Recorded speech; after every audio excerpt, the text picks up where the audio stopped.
Hello everybody, this is Hybrid, and basically I just want to say this video was supposed to go up a few days ago, but I don't know if you heard, but there's like this massive thunder slash windstorm, and basically that took out all the power in a very large area, basically mostly around the Washington D.C. metropolitan area, which I happen to live around. So yeah, I lost power. It was actually interesting. I lost it right when I was rendering this video originally, so yeah, obviously didn't finish rendering. I couldn't post anything up, couldn't reply to comments that were posted maybe.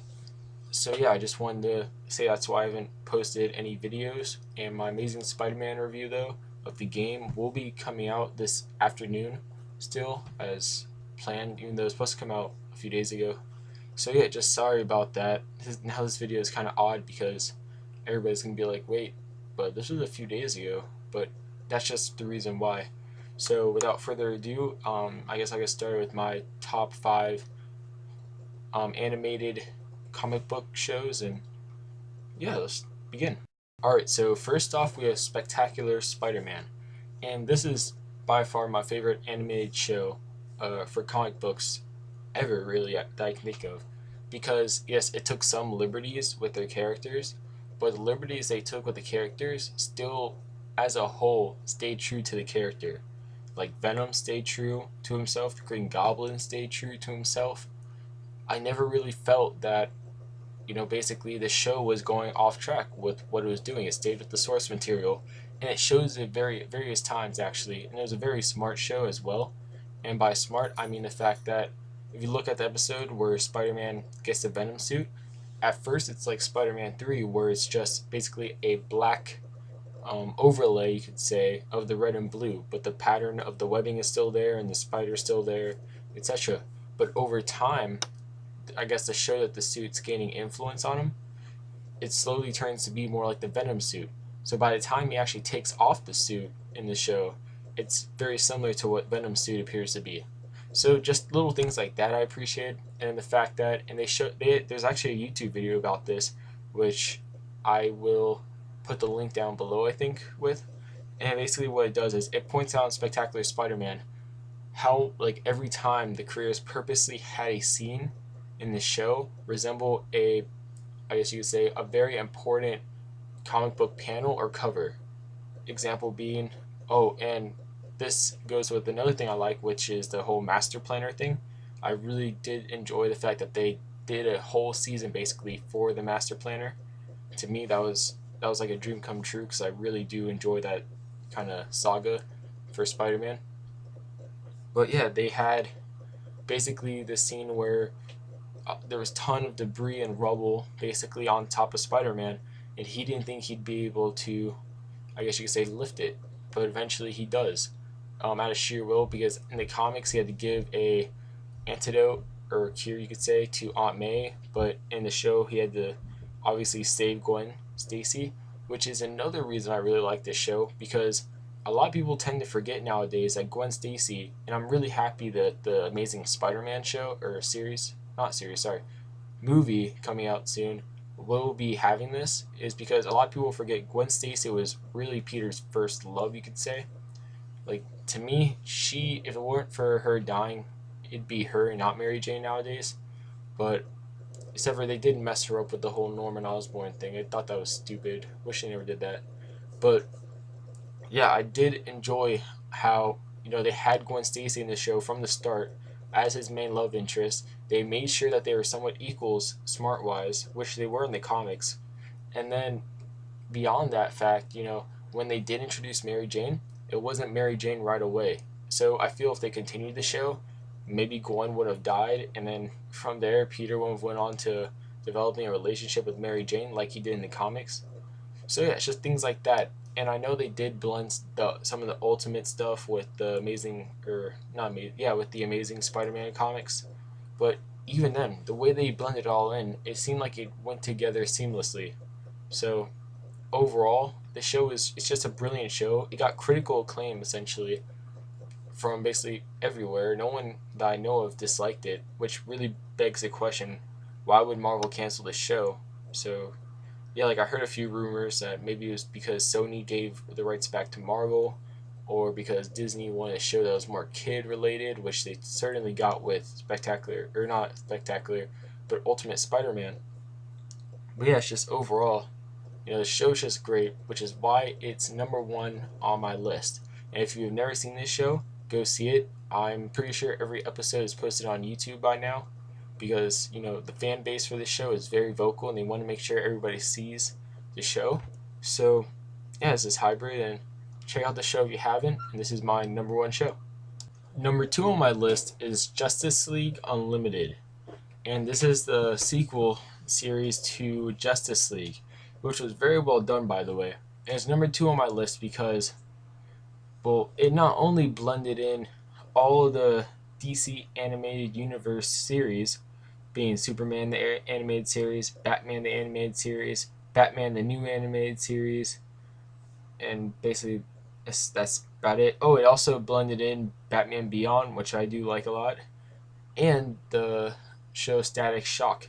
So all in all, it's a really good series. It had a pretty solid voice cast as well. It did take some liberties though regarding the show throughout its run, but overall it was a very good show. It was a good family show, appealing to both kids and adults. It has a pretty loyal fan base as well.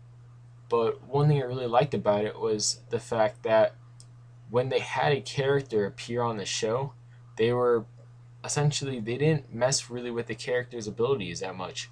Like if the person was strong, example, Lobo, basically, various times, other media or any media, they'll take their liberties with how strong they want to portray the character, how durable they want to portray the character.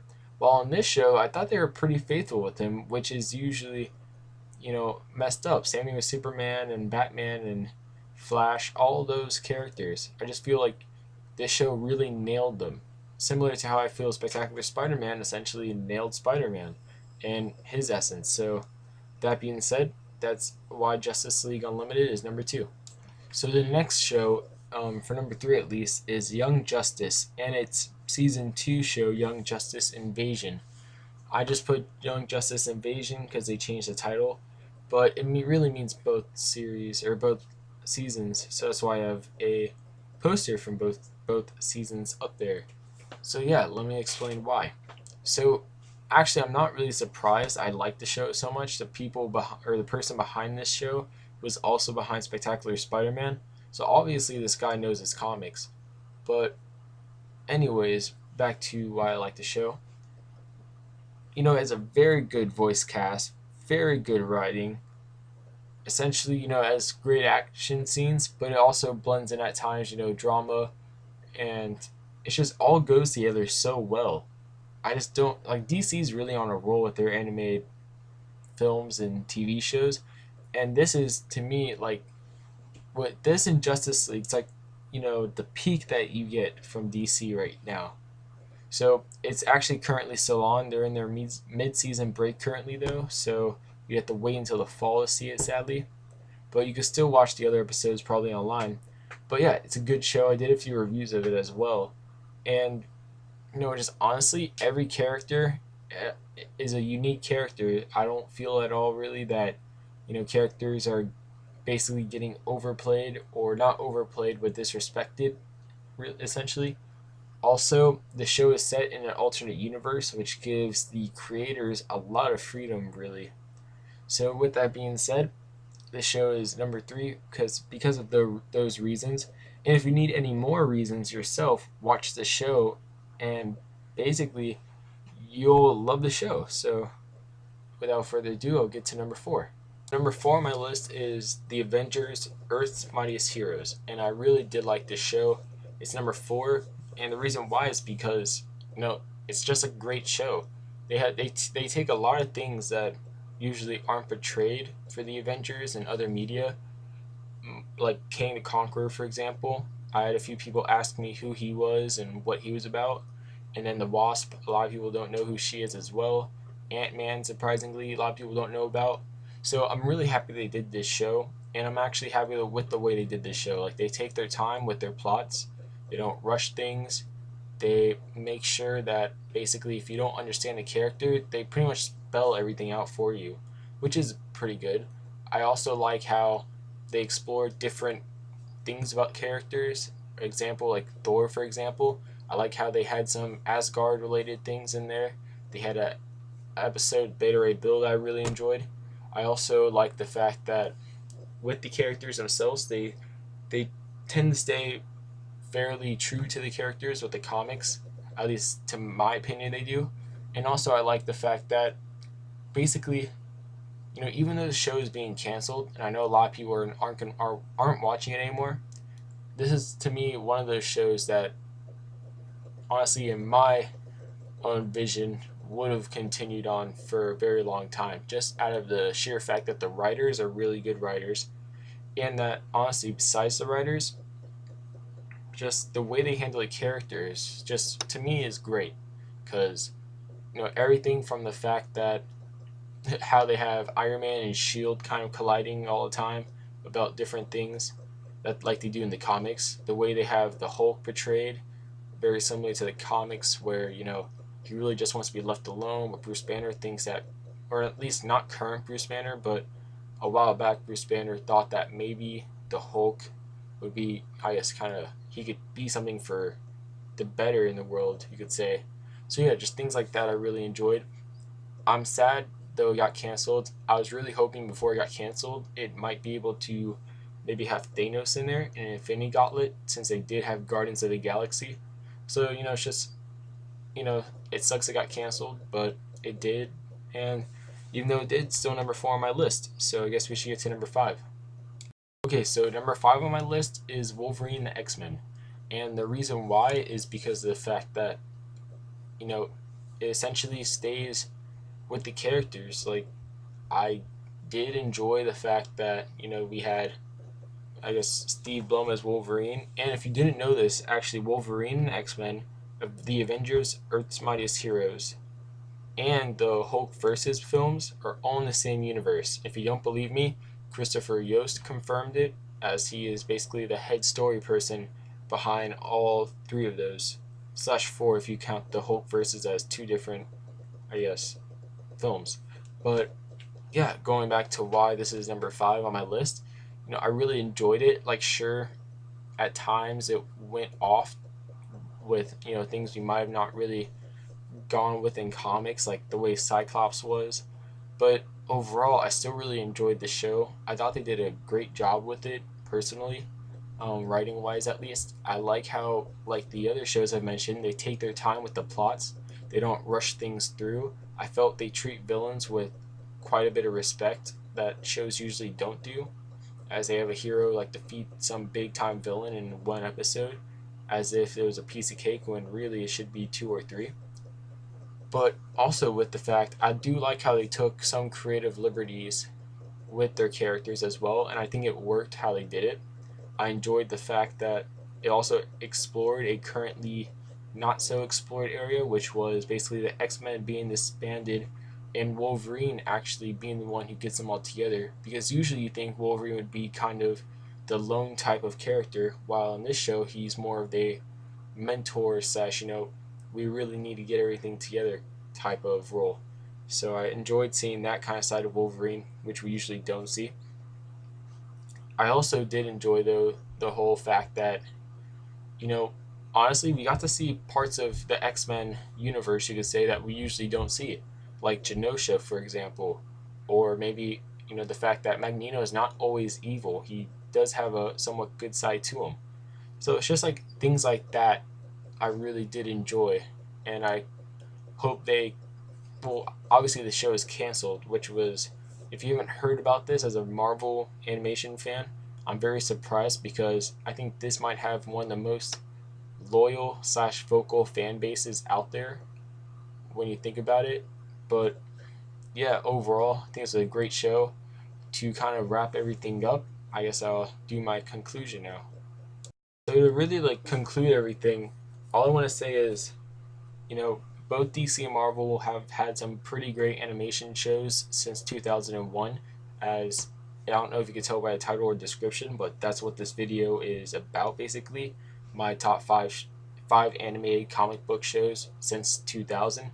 So overall, thought these are all great shows. Obviously, as I said, Spectacular Spider-Man is my number one, but all the other good shows are or shows on this list are still good. I recommend you watch them all.